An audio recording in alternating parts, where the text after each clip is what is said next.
We need to discuss Michael's next steps. Don't even think about it. You're applying for the job at Deception? I ought to find myself a lawyer who will. You are only causing more damage. Let out. I have a better option. I promise I will be on my best behavior. General Hospital latest update. Josslyn Jax could be on the verge of a life-altering decision after finding a gun at Dex's place, planning to take down Cyrus Renault. But what if she hits the wrong person?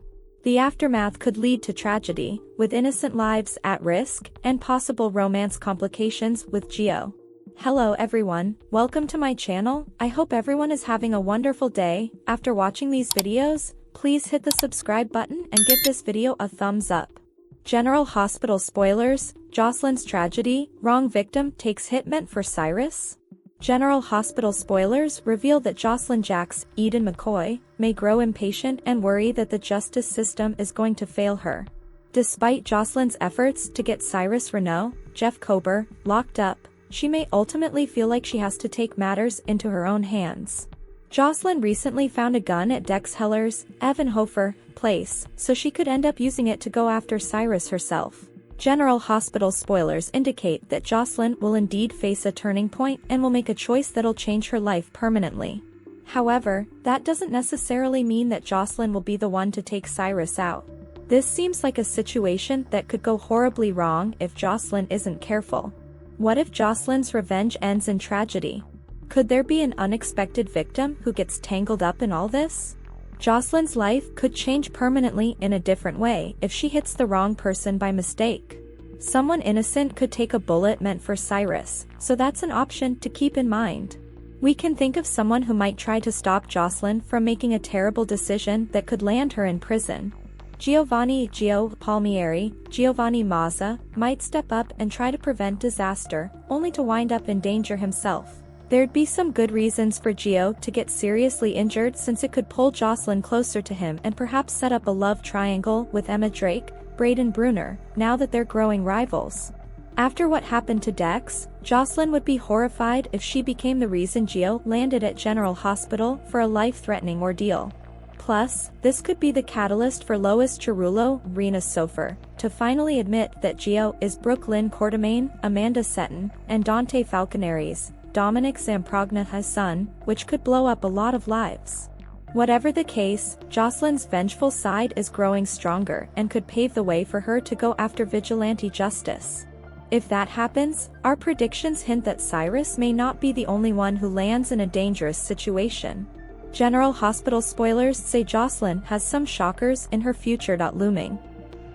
Today's next update, Tracy is arrested, and Michael is woken up to make a decision about his future.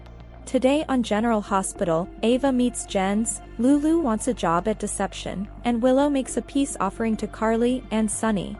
At the Deception office, Brooklyn calls Chase and leaves a message saying she should have her test results soon and thought they could go to New York City for a relaxing weekend and some baby-making time.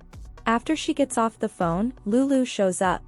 Lulu is there to meet Maxie, but Brooklyn says she's in a meeting and then they are booked up with interviews. Lulu explains that's why she's there, as she wants an interview. Brooklyn can't believe she wants to work here. Brooklyn says this is an assistant job, and she thought her last job was writing for a paper. They soon begin bickering about their past, and Brooklyn doesn't know why Lulu can't move on, given she and Dante have. Maxie interrupts and says it is clear they are getting along as well as ever. Brooklyn gets a text and says she needs to go home to her husband and tells Maxie that she leaves the interviews in her hands. Maxie tells Lulu that she is overqualified to be an assistant, but Lulu needs to make money. Maxie tells her that the job is to be Brooklyn's assistant, and she doesn't see it going well because they hate each other. Lulu asks exactly when and why she and Brooklyn became besties. Maxie says she'll have to tell her what happened with Peter August over a big bottle of wine, but just know that Brooklyn is a good person and has been a good friend to her. Lulu has issues with her, saying Brooklyn likes to play she's from Bensonhurst, but she's always had the Quartermain money. Maxie thinks something else is really going on, and Lulu admits it's Charlotte. Lulu explains she needs money to go looking for Charlotte, and she needs money for a place for her, Charlotte and Rocco when she finds her daughter. She feels the world has moved forward without her, but she's falling behind. Maxie tells her she's taking the right steps, so Lulu asks if she has the job. Maxie asks if she can put the past behind her and work with Brooklyn. At the Quartermain mansion, Chase tells Tracy that she can't keep those kids from Willow. Tracy has had this conversation enough times today and needs a break and tells him to butt out. Chase begs her not to make this more difficult, but Tracy feels it's simple, and those children are going nowhere. Chase says everyone is saying she's acting out of spite, but he doesn't believe that and knows family means everything to her. However, she's not protecting those kids, and she's causing more harm. Chase knows she's doing this because those kids are Quartermain's, but they are also Willow's kids and need her mom. Tracy says he's predisposed to favor Willow. He thinks she's an angel, but Drew and Willow's behavior has been reprehensible. She fumes over the photo of Drew, Willow, and Wiley at his inauguration. Chase says this is about two kids who need their mom. Tracy yells that Willow doesn't put them first, but she does. Chase tells her that she could face criminal charges if she doesn't give those kids to Willow, but Tracy isn't afraid of a fight. Suddenly, Brooklyn appears and asks why Tracy is fighting with her husband. Tracy explains they're having a disagreement over who the children should be with, noting those children are the only thing that puts a smile on Monica's face. Brooklyn says if Monica knew what was going on she'd agree the children should be with their mother since they can't be with Michael. At Ava's gallery, Lucas and Ava watch a video Lucas recorded of Avery's dance recital. She thanks him for coming and showing him. Ava asks about the fire at Sunny's and if they know what caused it. Lucas says they don't, and he gets where she's going but notes Avery is completely safe at Carly's. Ava knows she is and asks Lucas to give her a hug and tell her that her mom loves her. Lucas will, and heads to work. Ava calls Rick over, and he arrives and asks what is so important. She says Avery's life is in danger, and she should be with her. Rick thought she was at Carly's. Ava says the fire at Sunny's was no accident, and Rick says of course it wasn't. However, given Avery has been at Carly's, where she's lived most of her life, the court likely won't see a reason to change the custody arrangement. He says she needs to wait for the right moment to make a move. Ava notes, so says the absentee father. He tells her not to make this personal. Ava apologizes but doesn't know how he could stay away from Molly. Rick has his regrets, but she needs to be patient, and this is going to be a long, expensive battle. He brings up the fact that she still hasn't paid him. Rick tells Ava that Sunny has won many custody battles, so she needs to wait for the right moment to come along to strike. Suddenly, Jens appears, introduces himself, and says he'd like to buy paintings to decorate his new home. Ava asks to know a little bit about himself and his house so she can help steer him in the right direction. He says he's an importer and just bought Spoon Island. Ava is stunned and says she used to live there. Jens asks why she moved off of such a beautiful island. She explains it was her husband's and they split. He feels his wandering into her gallery was kismet, and he trusts her in choosing a painting to make this house his own. She shows him a painting by a Greek artist from Crete and offers to show him more of his work. She leads Jens around the gallery. Eventually, Jens purchases a painting and invites her over to help him pick the perfect spot for it, and they can talk about future purchases. She tells him that it would be her pleasure.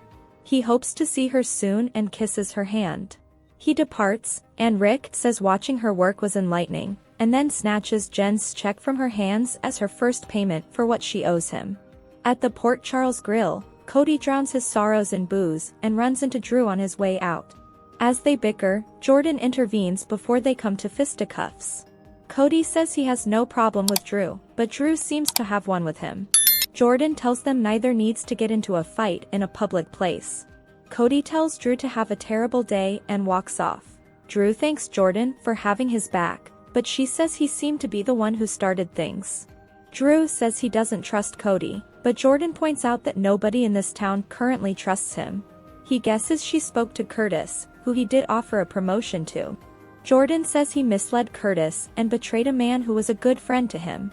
Jordan tells him he needs to stop digging himself a larger hole and start mending fences, or he's going to end up all alone.